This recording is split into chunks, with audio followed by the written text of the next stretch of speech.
Welcome back, everybody. In this episode, we're going to be talking about Sega CD fighting games. Now, this is not a genre that the system is known for, and the system does not have a ton of these games. But what it did have was quite interesting. It would range from games that were absolutely terrible to a few ports of Neo Geo games that were actually not that bad. Let's take a look at Sega CD fighting games. Right around the time the cartridge version dropped in late 1994, GameTech released Brutal: Paws of Fury for the Sega CD. They added some pretty nifty full-motion video sequences, as well as an extra playable character. If you remember my opinion of the 32X release, you're going to hear more of the same for this version. I absolutely loathe the setup and gameplay in this one. The story mode has you actually starting the game with no abilities to do super moves, and only gaining them one at a time after defeating multiple enemies with nothing more than the basic attacks. Adding insult to injury, the first move you gain is a damn taunt, which is about as useless as a chocolate fire guard. The AI also gets extremely aggressive as the game goes on, ultimately forcing you to exploit one or two moves over and over to have any success at all. Graphically, the game is average at best, and has little to justify its use of the Sega CD, besides the soundtrack and video segments. You'd think that something could have been added to spiff up the presentation and make use of some of the hardware features. So does Brutal: Paws of Fury have any redeeming features to warrant your attention? Absolutely not. It was a bad game then, and it's a bad game now. Unless you have a childhood connection to this poor fighting game, I advise you take a very wide berth of this one.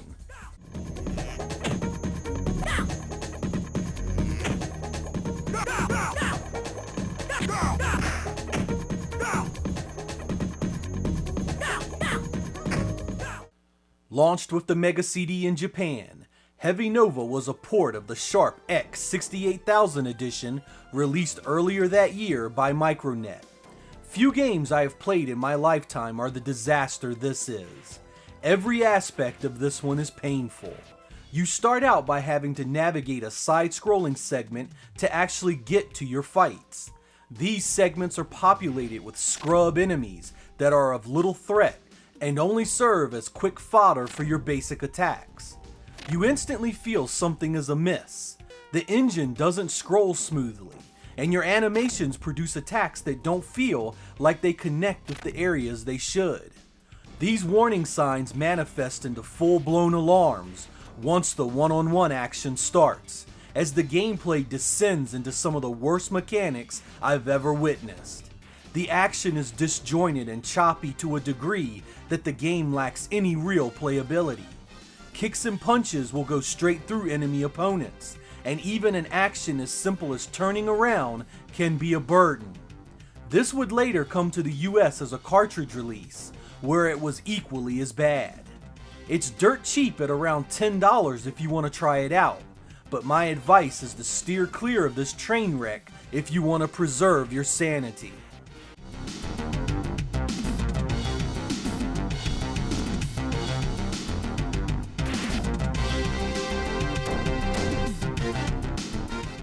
Micronet wasn't done kicking Sega CD owners in the balls, and they were back with a vengeance in late 1992 with Black Hole Assault. Continuing Heavy Nova's disgraceful showing, we'd get more broken gameplay and frustrating action to add to your collection. Micronet actually appears to have attempted to fix some of the problems from the last game by speeding up the action and adding a few more moves. They even added faster animations, a more colorful presentation, and a better soundtrack. When a game is as broken as Heavy Nova was, you need more than some simple improvements, however. You need a full-on overhaul, and unfortunately, we didn't get that here. The gameplay is still riddled with game-breaking mechanics. The hitboxes are still terrible. There's no flow to the gameplay at all, and everything feels clunky and overly difficult to execute. There are again no redeeming features to this mess of a game, and even at its meager asking price on eBay of sub $10, it's not even worth your curiosity.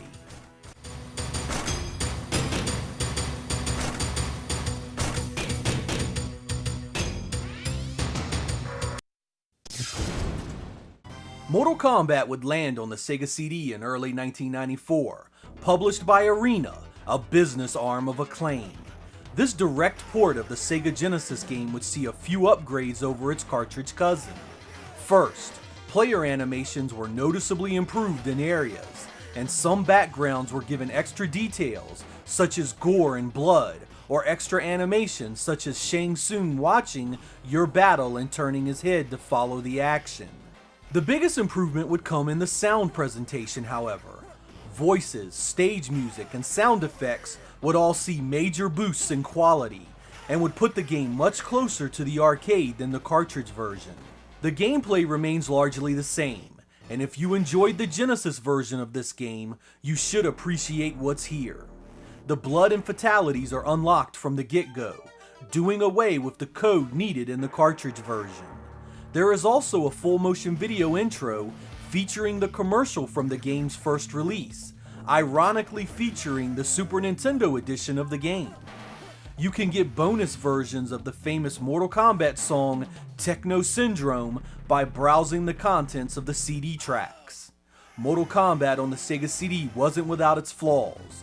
Due to the CD format, the battle with the game's last boss, Shang Tsung, has nasty pauses while it loads in whatever character he is morphing into. This completely breaks the action up and really hurts the authenticity of the fight. Arcade purists will also note that the stage music is mixed up in this version. If you own a Sega CD and are looking for a fighting game that's inexpensive and easy to come by, you can do a lot worse than this edition of the game. Get over here! Finish him!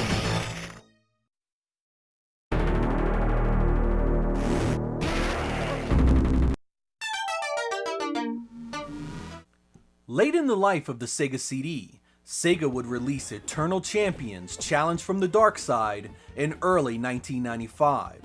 This direct sequel to the Sega Genesis cartridge release would see a ton of additions. The gameplay has always been a great debate among my friends, with half of them hating it and the other half loving it. I find the game to be quite good once you learn how to handle yourself, but this game has a long learning curve that can easily put off the impatient or someone looking for a quick reward. The CPU difficulty ramps up quickly, even on the easiest setting, and by the third or fourth opponent, you're in for a pretty hard fight. The gameplay uses a traditional 6-button layout and centers on string combos and light juggling. Once you become good enough to not have your ass handed to you in every match, you can explore some of the game's many finishing moves. There are character-specific finishers, as well as stage-specific kills you can pull off. These can come out of nowhere, so you need to be careful where you land when you are low on life. There are also Cinna-kills, where you can cause the bad guy of the game to kill your opponent for you if certain conditions are met. Graphically, the game is pretty solid, with large, well-animated characters and detailed environments. The sound and music drive the game competently and set a tone and atmosphere that really is top-notch. This release also has a ton of hidden characters you can unlock, giving the game incredible replay value if you want to give them all a try. Shockingly, this game isn't expensive at all, usually obtainable under $30 complete. While this one isn't for everybody, at that kind of price it's a must-own for the system. Be patient, give the game a chance, and try out all the characters. This one just may well surprise you.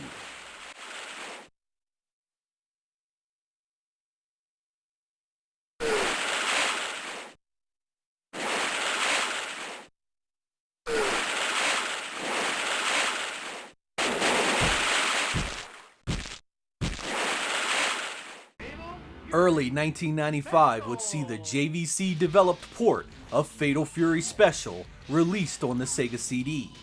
As one could expect, this port of the Neo Geo original would be scaled way back from the arcade. Characters are smaller, backgrounds have less detail, and the animation has been cut substantially. This would lead you to believe that it would be a terrible game, but quite the contrary. It's not a bad playing version at all. It retains the overall look and feel of the original despite the cutbacks, and is one of the better looking fighters on the machine. You have quite a large selection of fighters here, all with contrasting styles and methods of attack. You'll have a tendency to want to play it like Street Fighter, but I advise concentrating on learning the basics of your character before trying to land those special moves regularly. The music here retains all the goodness of the original, and the Fatal Fury series always had some pretty damn good music. Unfortunately, the late release would see few copies of this game sold, making it extremely rare in the secondhand market.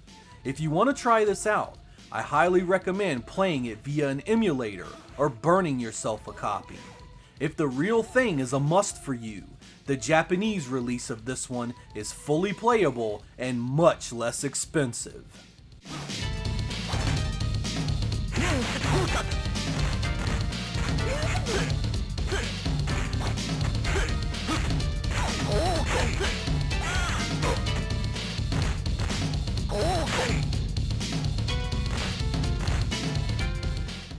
Early in 1994, the Sega CD would receive one of the strangest games released during that era, Revengers of Vengeance by Micronet. This fighting game is actually a mix of a few different genres when you consider the entire package. It's a fighting game, a light RPG, and even a shoot 'em up. The base game is a fighter, and by far the worst of the package. It's slow, clunky, poorly animated, and shallow as hell. The game gets interesting, however, once you start playing the quest mode. It allows you to pick a character and go on a journey that melds all its gameplay types together. You begin with cinemas launching you into the story, where you can explore towns and buy things and go on missions. This is where the role-playing segments come heavily into play. You can train your character for increased stats, buy items, stay at inns to replenish health, and talk to townsfolk to see what's going on. Once you leave town, you can go to other areas of the map, which can lead to one-on-one fights and more missions. Some of these missions are stages that are basically simple vertically scrolling shoot 'em ups. It's not a bad looking game, but has a simplicity to its presentation that doesn't do it any favors. It's colorful though, and I can't say anything is terrible. The music is rather subdued and out of place though, and I can't say I like much of it at all. What this game lacks in a competent fighting engine, it partially makes up for in variety and uniqueness. I would not go so far as to call this one a good game, but you have to admire the developer's attempt at something different.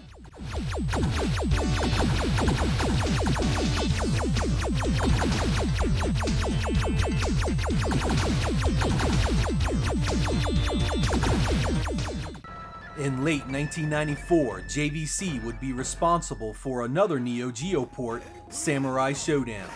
This is the best fighter on the machine in my opinion, and an absolutely excellent port.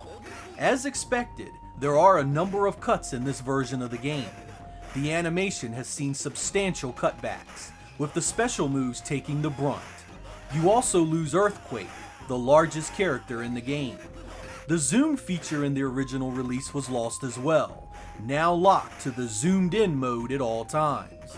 This was disappointing, as the Sega CD had an absolutely awesome scaling and rotation engine built into the hardware, and I feel that it could have easily done this had the developers set out to do so. Fortunately, what's here is rock solid. The zoomed in perspective means the characters are large and well detailed, and the color reproduction of the Neo Geo details are incredibly attractive. The music is awesome too, using the CD format to mimic the arcade's great soundtrack and leaving it mostly intact. Sound effects suffer some compared to the original, but not enough to ruin the presentation. The gameplay shines here, and is easily the best part of the package. Arcade purists will be disappointed, as it feels different from the Neo Geo release, but still retains a great feel and is easily adjusted to. So much so, in fact, I found myself choosing to play this over any other fighter on the machine by a mile. It's a great looking, great playing, and great sounding game that really holds up well on the hardware. The cutbacks, changes, or shortcomings will likely run off those able to play it on a superior format, but this one holds a special place to me. It's expensive now, and there is unfortunately no Japanese release to fall back on, so I advise looking to emulation if you want to play it and see if it's a keeper.